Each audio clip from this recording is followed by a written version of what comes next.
খেলা আবার হবে। 2026-এর খেলাটা আর একটু জোরে মারতে হবে।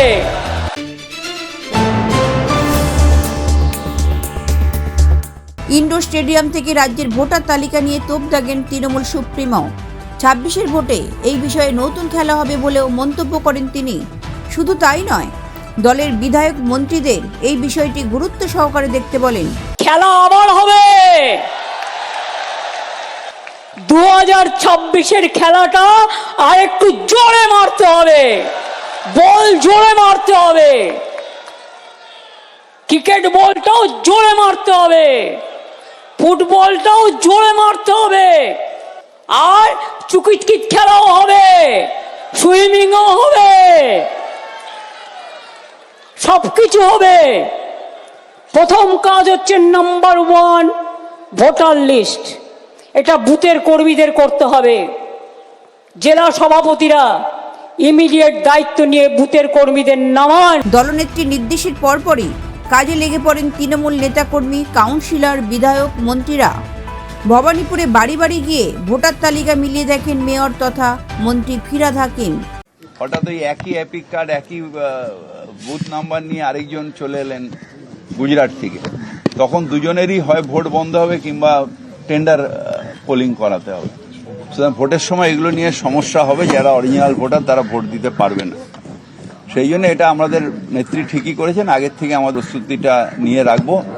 এবং তৃণমূলের অর্গানাইজেশনের কাছে বিজেপি যতই ছলচাতুরি করুক পারবে না, এইটা আমি হয়তো ওরা মহারাষ্ট্রে পেরেছে, দিল্লিতে পেরেছে, কিন্তু তৃণমূলের যে নেত্রী যে বেস অর্গানাইজেশন, সেই বেস অর্গানাইজেশনের কাছে ওরা ধারে কাছে আসতে পারবে না। দিনহাটায় একই কাজে নিযুক্ত হন মন্ত্রী উদয়ন গুহ।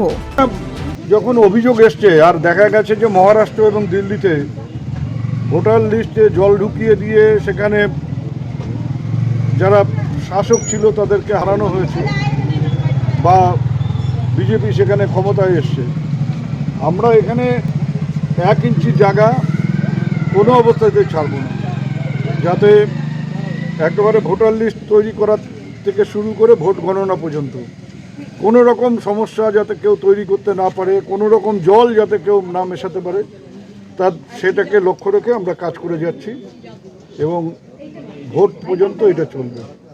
কেমন করে তার নাম উঠলো তার নাম বাদ দিতে হবে। ভোটার লিস্ট যারা তৈরি করে এবং যদি কেউ ওপার থেকে এসে ভোটার লিস্টের নাম তুলে থাকে তাহলে বুঝতে হবে যে বিএসএফ দায়ী, কারণ ওপার থেকে এসে কেমন করে ভোটার লিস্টের নাম তুললো। সল্টলেকে কর্মী সভা করেন দমকল মন্ত্রী সুজিত বসু। কর্মীদের এখান থেকে দায়িত্ব আমরা দিয়ে দেবো। 7 দিনের মধ্যে স্কুটিনি কাজ তারা কমপ্লিট করে, স্কুটিটা বাড়ি বাড়ি যায় যেন কর্মীরা। যদি কেউ কাজ না করে আমরা আমাদের পর্যায়ে দেবো, দল আছে, দল যেভাবে গাইড করবে আমরা সেভাবে। এদিকে আবার ভবানীপুর কেন্দ্রে ভোটার তালিকা খুঁটিয়ে দেখতে মাঠে নেমে পড়েছে বিজেপি। গেরুয়া পাল্টা কর্মসূচির বার্তায় বলা হয়েছে, ভোটার তালিকা সংক্রান্ত কোনো সমস্যার সম্মুখীন হলে অথবা কারোর নাম তালিকা থেকে বাদ দেওয়া হয়েছে বলে মনে হয় তাহলে দয়া করে নিচে দেওয়া ফোন নম্বরে দ্রুত আমাদের সঙ্গে যোগাযোগ করুন।